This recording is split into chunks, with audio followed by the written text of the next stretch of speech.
All right, we're looking at the aorist tense, and I think we looked at this a little bit last week. I'm going to run through it quickly again. The aorist tense is used more than any other tense, verb tense, in the New Testament.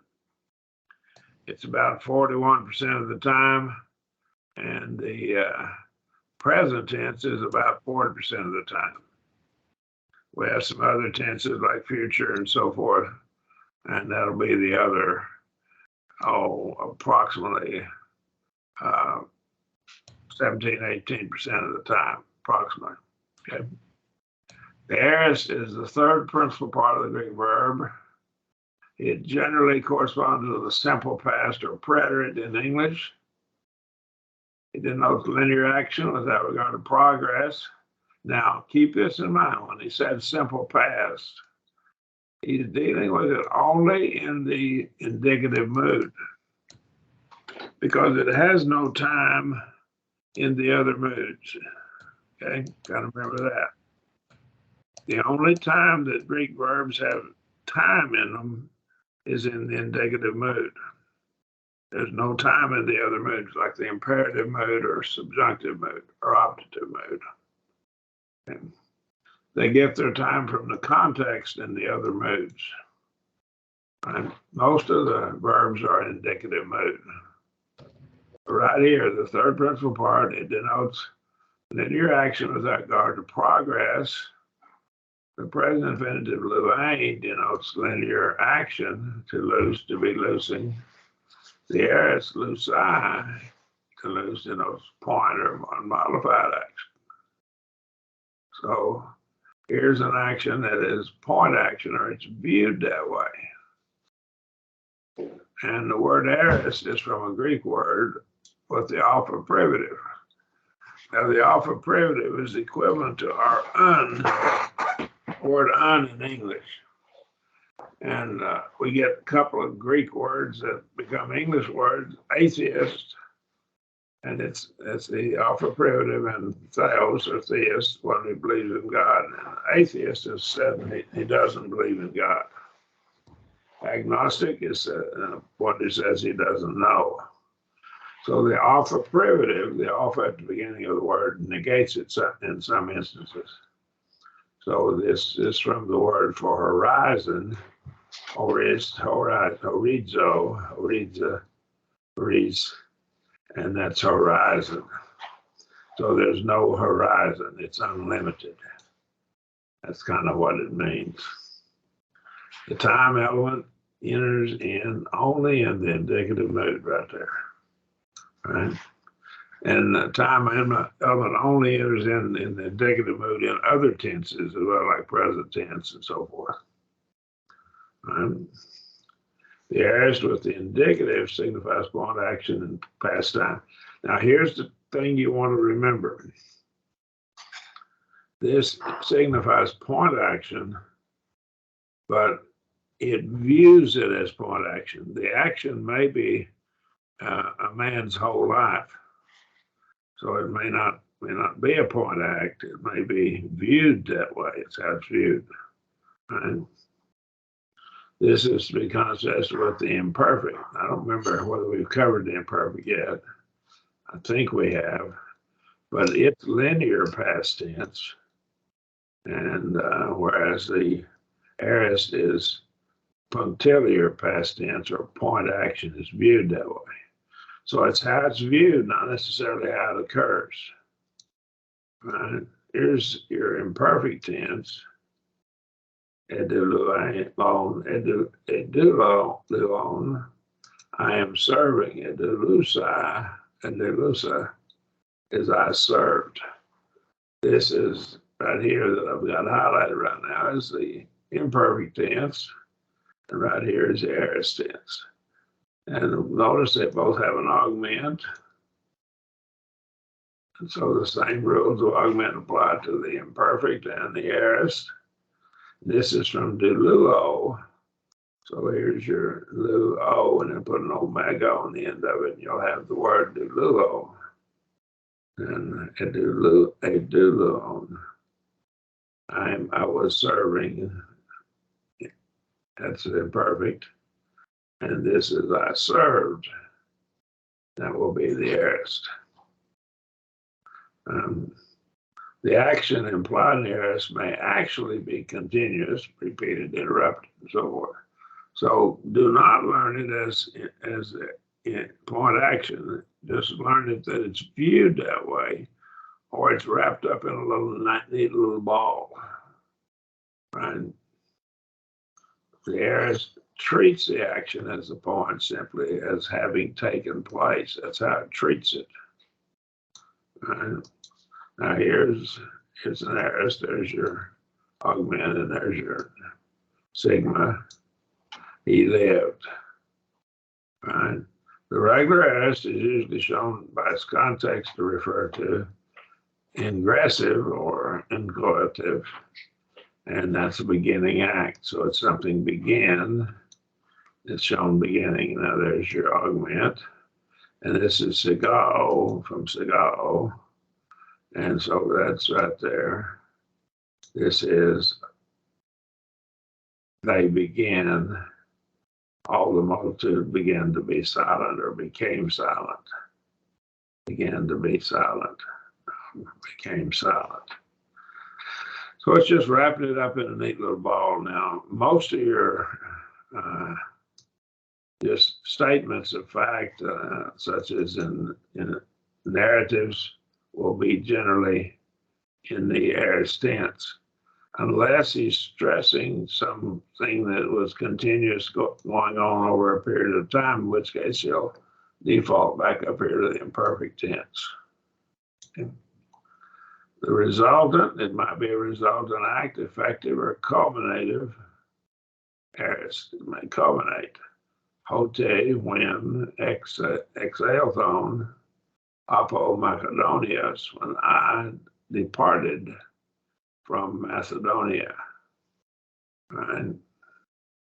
That's Philippians 4:15. It might be just sum everything up, wrap it up in a neat little ball. Os, the ale thing, you Eratone, who went about doing good, Acts 10:38. Now the aorist is more than one form of aorist. We may say he walked, simple past. We may go, went, as was, or said, or sat, forming the past by a change of stem. We do in English. The regular formations are called weak verbs. We talked about this. The weak verb has to follow the rules. So right here, we have it here, the first aorist. And that's your first aorist. The second aorist has its own rules. It doesn't follow these rules. The rules are say, with an augment, saman, sate, san, sai, for your infinitive. That's the way they work there. So we just break these off. There you have it. And that's your ending. And we'll go back. Right there, sauce. And that's the other ending. And then say. And of course, we got an augment at the beginning of it. And salmon, your sigma is going to be there. And saute. And then, of course, san. Lu is your stem, lambda upsilon. That's for luo. Yeah. And then, of course, there's your infinitive form right there. That's psi. Any question? The tense. How would you translate that in infinitive? I mean, to lose. Just to lose. Okay. Okay. And it's viewed as a single act, more as a single act. Whereas if it's a present tense, now your infinitives tend to be aorist. Most of your infinitives are aorist, for a large percentage of them. So whenever he uses another tense on an infinitive, he's trying to stress something different about it. So present tense infinitive would be laid out for us. It would denote something that's continuous or habitually going on. So we'll be stressing that. That would be a present tense infinitive. Okay. All right. Your middle, remember we did this last week. The middle is different and it's in a different form. And so we got and then the middle voice. And we've had the middle voice for the other tenses we've covered. But here it's the same idea. The subject is doing something to himself, or for his benefit. So we get samain with the augment, and that's what we have there. And so, and then of course we have sato. Those are just your endings there. And of course, samatha, hatha, and of course, saste, right? And santo, and then sasta for your infinitive, right? So I think we've already been through this last week. So we have the aorist of eo. These are contract verbs. They contract, and we get some rules down here for it. Here's some proscanuo and herotao, staroo. This I crucify, I ask, and I worship.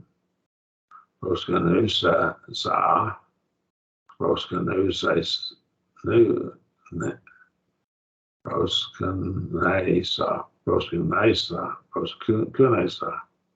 I worship. Erotasa, I ask. Estarosa, I crucified. And so this is from Staroo. And so this is I crucified, I ask, I worshiped. And of course we have infinitive forms of those three verbs right here. Those three infinitive forms. And so they're contract verbs. So there's some rules down here. We get first aorist of consonant verbs, verbs whose stems end in a mute or a stopper affected by a sigma and the tense sign. So the sigma with grapho, that's a mute. We drop the omega and it would become a sa instead of a sigma alpha. The phi and the sigma blend together, so we put a sigma right here. The phi and that sigma. So let's just put it right there. Drop one up here and let you see what we did. It's right here. When they put that sigma in there, when they do that, these two together become a C. That's what they became. All right, does that help? That's what he's trying to show us. All right. And so we get a C out of it. So a pi, beta, or phi plus a C of phi plus a sigma becomes a C. Right? And so that'll work with those letters, pi, beta, phi, into those three. If we have a kappa, gamma, chi plus a C, sigma, it becomes C, Kasi. And so it becomes a C. And so this key here with a sigma becomes, and the alpha augments becomes an eta and become arxo, okay? So that's what it becomes. This is all three forms of that word. singular, and so forth. All three. There's your second person plural, first person plural, and third person plural. They don't have the infinitive down here, but they conjugate that whole verb, arco, and that's our rule. So the key becomes with a sigma becomes C, and linguals tau, delta, theta, and a gamma, and zeta becomes plus sigma becomes a letter C. So it becomes a sigma. So it comes out to be a sigma. Okay. So baptizo, the zeta drops out and becomes a sigma. So there's baptid and the zetas, and the zeta becomes a sigma. Okay. So here's baptized, first person singular, second person singular, third person singular, first person plural, second person plural, third person plural. You got them all conjugated there without, of course, not the infinitive, without the infinitive. Can I ask a question or two about section 150? Sure. Why does I worship not have an augment?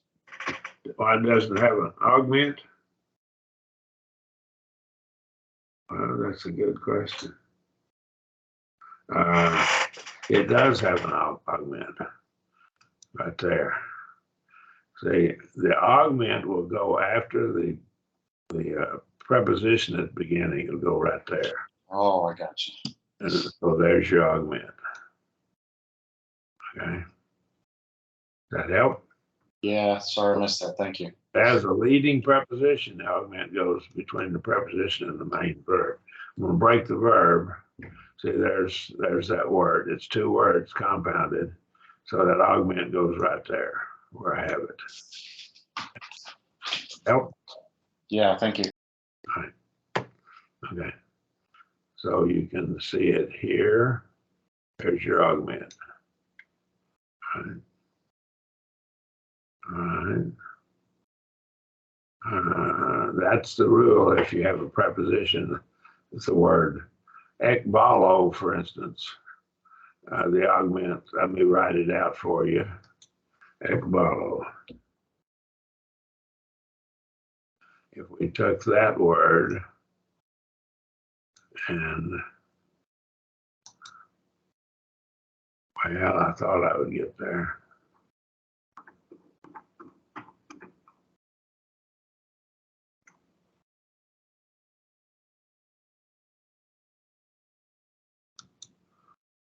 Okay, we take that word, we put the augment right there. Okay, you go right there. Right after that comma. That's where it would go. If we, So I through would be ebal yeah, alessa. okay, if we wanted to make it, go back to our rules. You want to make it active or you don't make it middle? Oh, I guess yes. Sorry, I was doing it as far as the verbs. All right.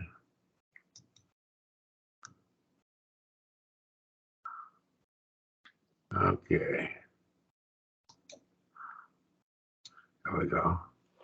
So if we wanted to make it I loose, I cast out, we put ek, and we put an epsilon here. And ball O, we drop it, make it a sigma alpha. Okay? Ekebalsa. Yeah. Okay. So there's your augment. There's your first person singular ending. You'll make it second person singular. You just put a sigma on there. Okay. Oops. But there it is. It'll be that form. Okay. If I wanted to make it a third person, I'd just make this an epsilon. Right there. That help? Yeah, that helped. Thank you.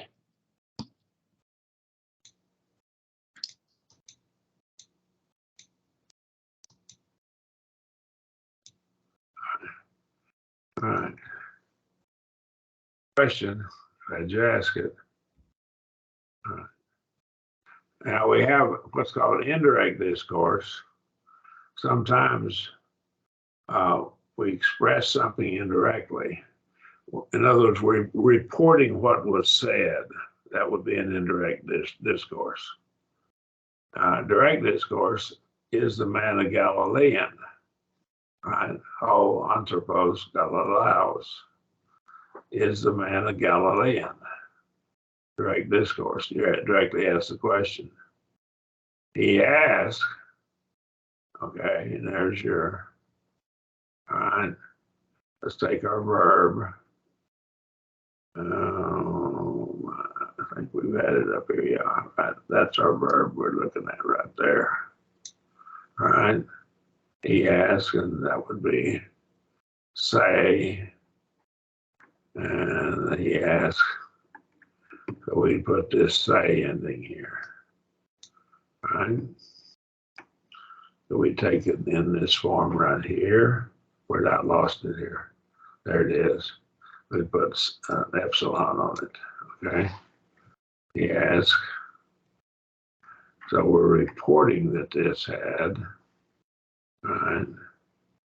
He asked whether the man, if A is if the man, Galilean is, and this is a being verb, esten. The new is movable. It's movable new, but it's there a lot of times when it's not needed. Okay. So he asked the question. See, that's indirect, and they imply meaning used in indirect quotations. So that's what we see here. All right. Any questions? All right. This is from Lambano, and this will be length somatha. And so we have here Belon, we shall receive more. Leon is more. And so we shall receive more. Now this, of course, this is your middle voice. So look at it here. This is, the sigma becomes a C. Okay. Bono, the beta C.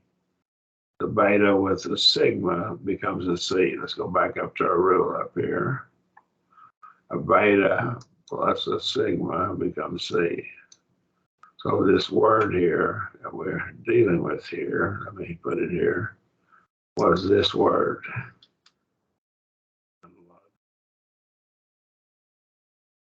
Bono. Now put this in symbol font. That'll make it in Lambano. I don't have that. It's accented right there, Lambano. And so whenever we take it, it's irregular, so it becomes a length soma. And so it becomes the beta becomes a C. Okay. So Lambano changes it. It's omatha. So that omatha ending tells you it's plural, first person. Let me go back to it. Right there, it's plural. But it's first person plural. And that's where it comes from that word. And what we have it here, again, indirect discourse. They thought, this is from Noe, to think, the mind, and that's more like reasoning it out and putting all the facts together. That's what that is. And so If you have my book on the logic, I have this word in that book right here, this verb. And they think that they were reasoning out to receive more than that. So in this parable, they thought they were going to, they just figured in their minds they're going to get more because they worked longer. Okay. And that's in the parable there. Okay. All right.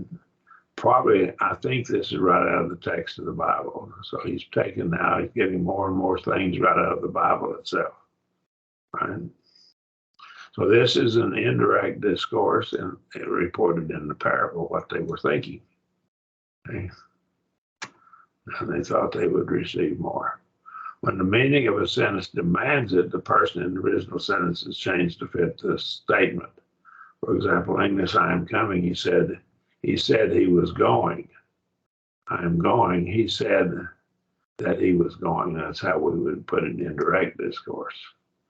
When I said, I am going, and then you report it, you say, he said he was going. That's how we do it in English. And that's basically the way the Greeks would do it too.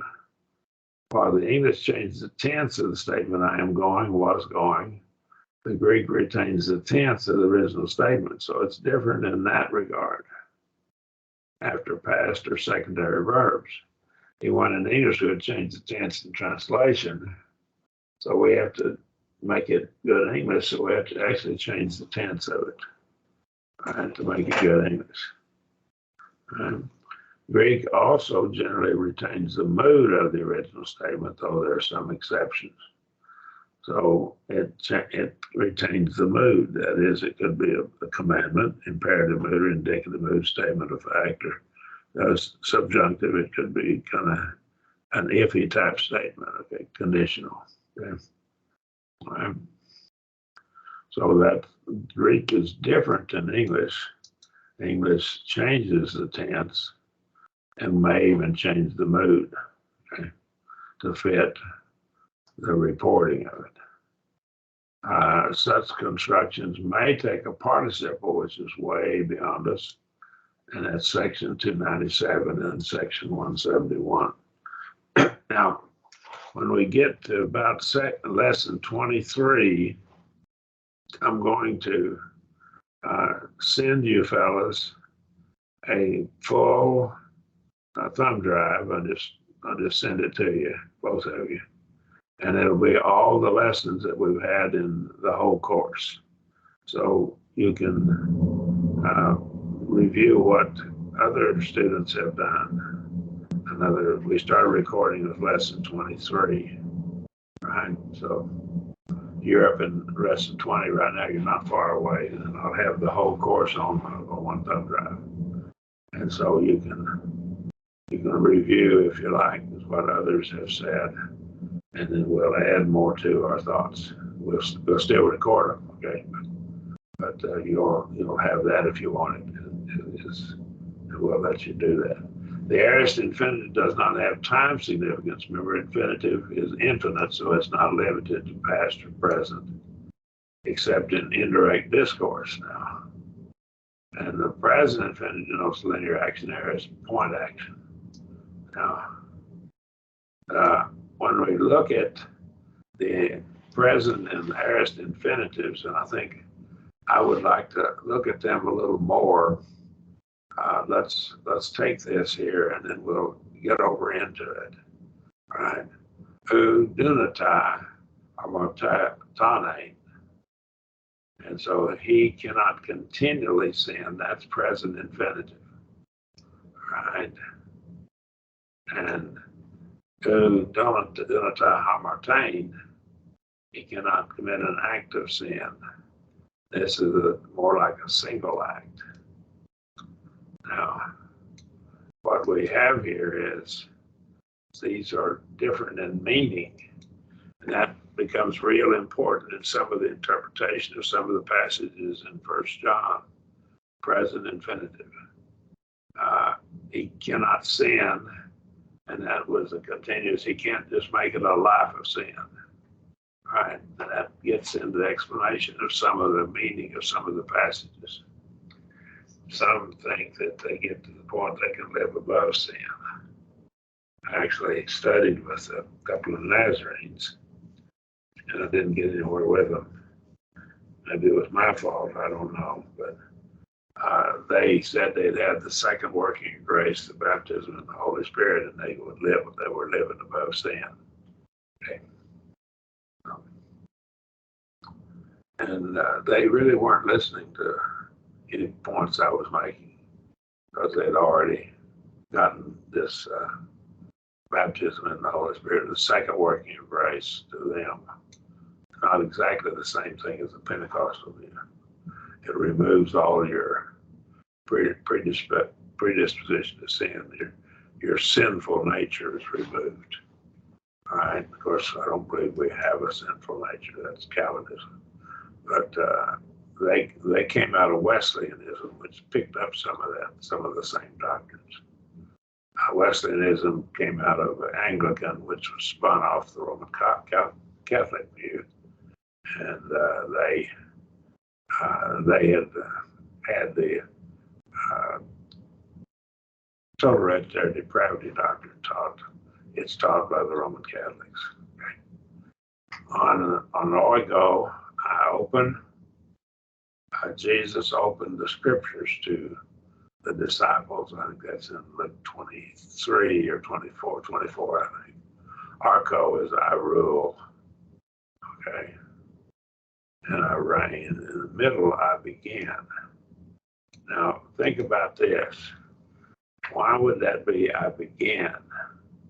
Well, the beginner of a tribe, one who began the tribe, the old patriarch of the tribe, would rule the tribe. That's where that comes in, right? He's the old man of the family and the father, the grandfather, or whoever he rules the family. Bronte, and that's thunder. Brontosaurus is a thunder lizard, see? Brontosaurus, that's one of our English words. Saurus is a lizard in Greek. A is one of our words for if. I'll write the other one over here. We'll get it later.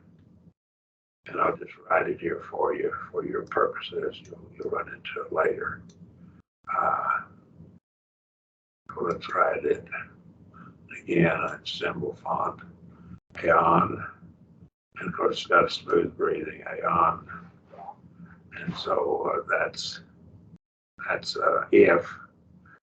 This if here is, I call it an iffy if. It goes with the moods that are possibilities, not necessarily certainties, right? So that's important to kind of keep that in mind. You got those two words here. There's a distinction, and we'll get to that more later. And we have a prefix here, you, and angelizo, and angelizo is to announce. And then the you is a prefix meaning good. And we get our words euphemism, eulogy, and so forth.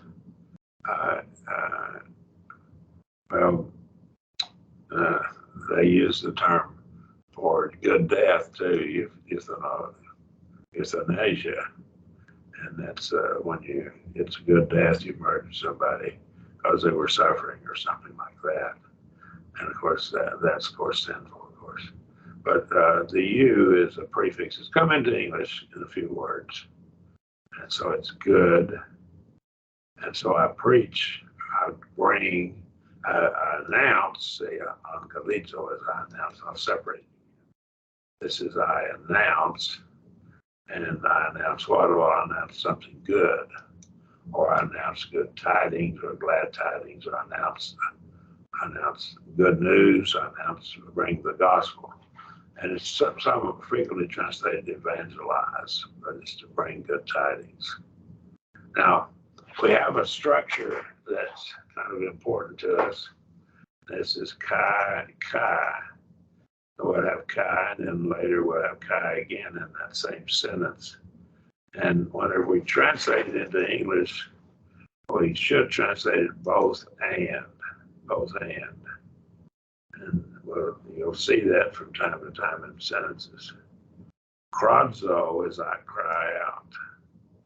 And of course, air is to put an epsilon for the augment. Epsilon is your augment. And the zeta then becomes a C. And I cry out. So we could go back to our rules. If we have time at the end, we'll go back and follow the rules and see how we got to that form just in a minute. Megale, that's great. That's feminine adjective. So it's an adjective. This is feminine form. So most of your adjectives will have all three genders and they change their form. Now your article is going to give you the ending of that adjective, okay? This is just the feminine form of the word great. So it's going to modify a feminine noun. Now, most of your abstract nouns like love and so forth, righteousness and so forth, these are generally feminine nouns. Generally, most of the time, they're feminine nouns. So great love would be a feminine form. And naos is temple.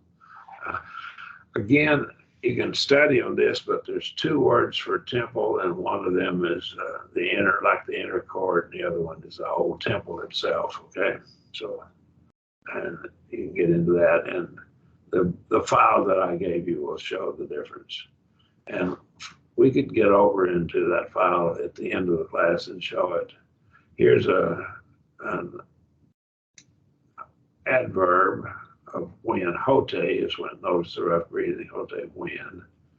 Ute, this is a compound word. It's u, and that is not, and te.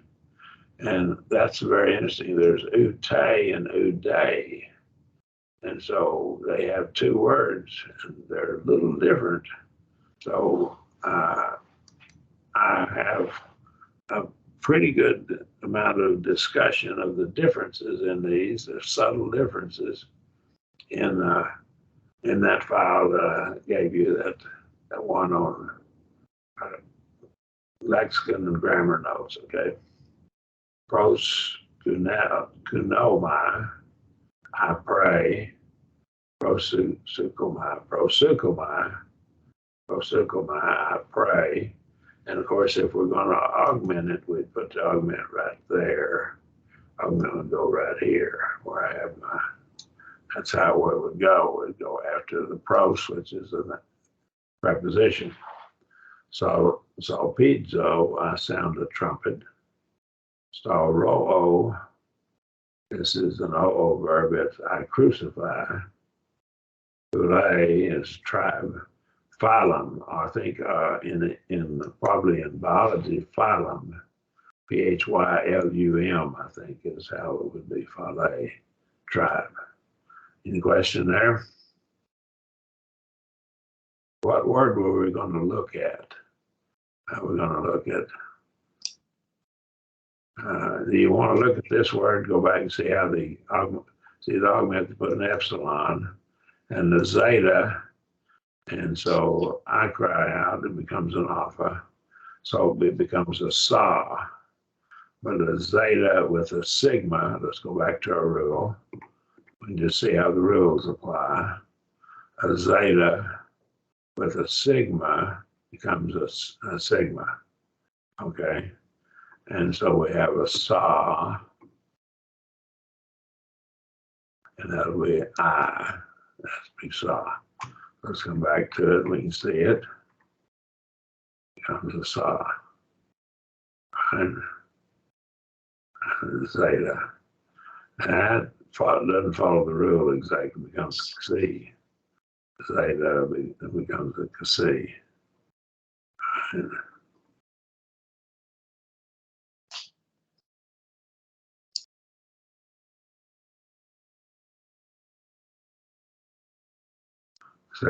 so it doesn't go with this rule here.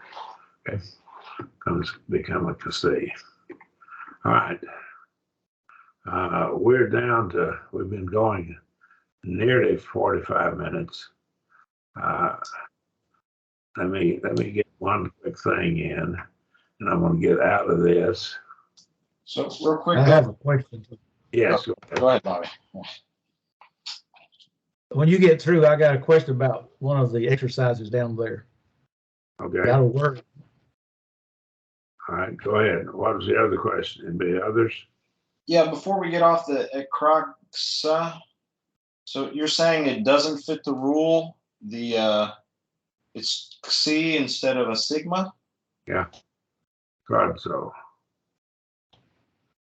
Because the zeta there looks like it should be, according to the rules, it should be a sigma, right? Yeah, Okay, so this is just a irregular then, or? I think it is. I don't know why it will be a C. Okay. Okay, thank you. What was your question there, Bobby? On text B, number 5, you see the word, the next to the last word, Yeah. X, A, 2, something like that right there. Yeah, you pretty up just a little bit on number 5, right there. That is not a word, far as I can find. I can't find any ooh in. Yeah, I think it's supposed to have the mu in there. I saw that too. I changed it. Let me see, it may be a mistake in the text. I looked in the book too, and it was.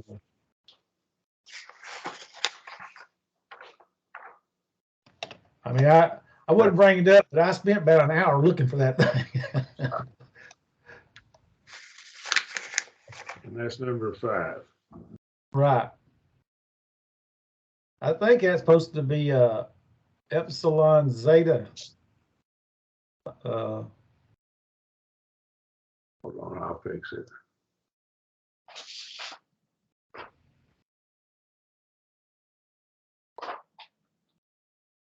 Okay, it's fixed now.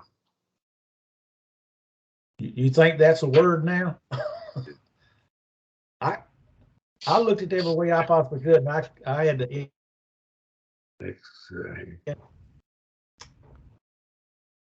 Changing the Xe to zeta. Yeah, what does that even mean, even if we change it to that? But I couldn't figure out how they changed it, because we go back and look at it, and it seems to me that it's from a zetao. We were seeking.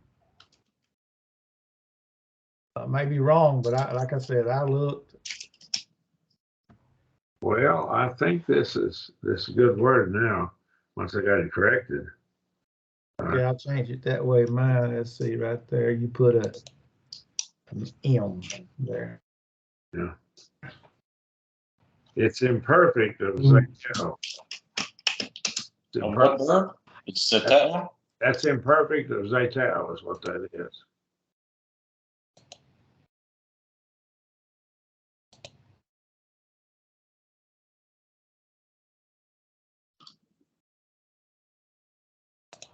All right. So with set on there, what is it trying to say? To seek out.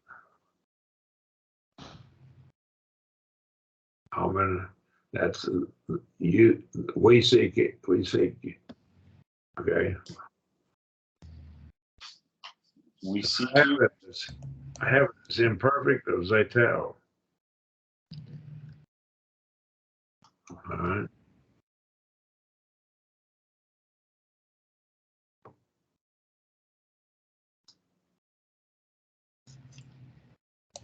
Oh, well.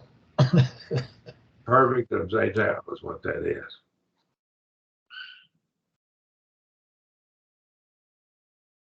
Yeah, I got the beginning word, zetao. I just couldn't get that other word, so I. Okay, here what it is, it's got 2 mistakes in it. Isn't that zeta right? That supposed to be a zeta? Yeah, that's where I did it, right there. There's what it got fixed. That got fixed. Zeta, zeta, zeta. Where's the zeta here? I can pick it up.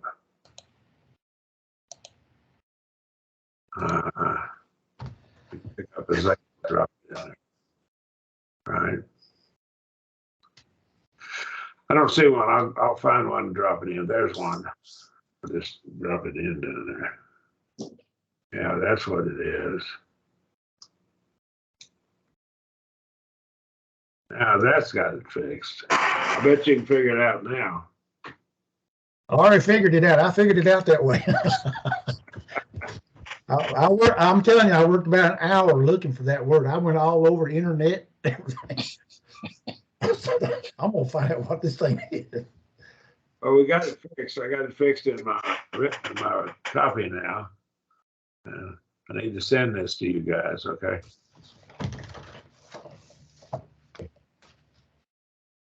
Okay, well, at least that part of the book's fixed.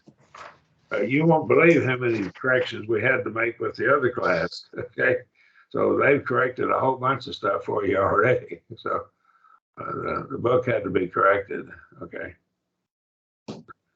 So I'm sorry, but the fellow that typed it in made mistakes. Well, we all don't make mistakes. We can forgive.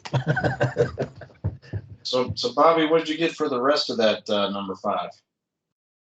What do you mean? The rest of it? I translate, child, why have you done to us in this way? We were seeking you. Luke 2:48 basically is what it is. Yeah, I said, child, why did you do this to us? Why did you do? Okay. Why have you done to us in this way? If it's imperfect, it's we have been seeking you, say. We were seeking you. Yeah, we were seeking you. Yeah, it's imperfect. Yeah. I'm saving it as a PDF file right now, so that's why it's not on the screen. I'm sorry. Yeah, that's okay. There was another one down there, but I finally figured it out. Me and the Septuagint figured it out. Okay, did you find another mistake? No, it wasn't a mistake. It's just a word I just could not figure out. I looked up the ending and I just could not get it figured out. And so I said, well, let me try to see if that word is in the Septuagint, and it was. I think that first word in 9 in text B is also wrong. Okay. Well, I'll take a look at it in just a minute. As soon as this thing gets through saving the file. Number 9.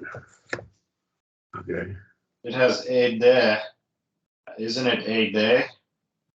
It's Eta, Delta, Eta. That's what it should be. What is it? I can't see it right now. In my copy, it is Eta, Delta, Epsilon. Maybe I printed in hold on or something. Okay. It should be Eta, Delta, Eta. I don't know why I Eta, Delta, Eta. I should have waited till we were through with class to save it. Okay. It is. All right. Number 9. Yeah, it should be an Eta. Right there. That's Right. what I don't see an Eta I can pick up in here. Drop in on it. There's one. yeah, that was another one that I hadn't fixed. I'll just save it, but I won't save it for PDF. It'll take too long. Okay. Find any more mistakes we can correct?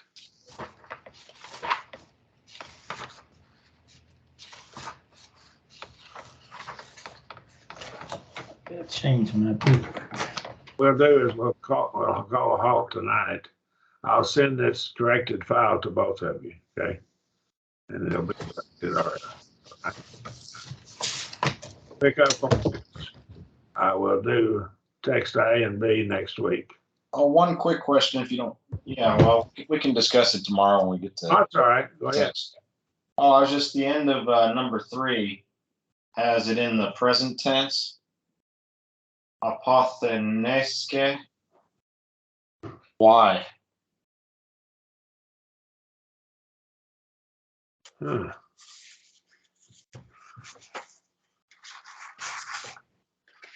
Not continue to die. Yeah. But they cried out because the child dies. Then they cried out that the child dies. Yeah. Die.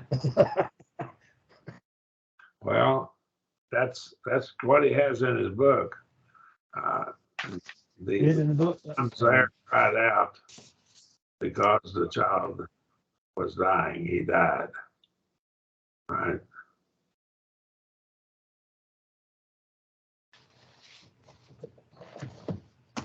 Because they cried out.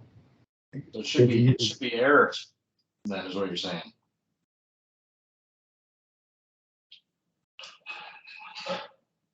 There's your sigma, there's your S.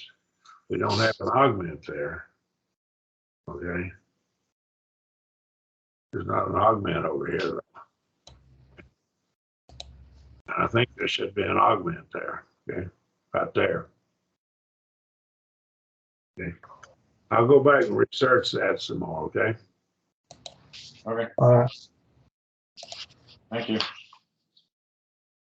And there may be a mistake in the original book. I'm looking at the original book right now. So I'll check that out before next week. All right. You got questions? What's their thing? All right.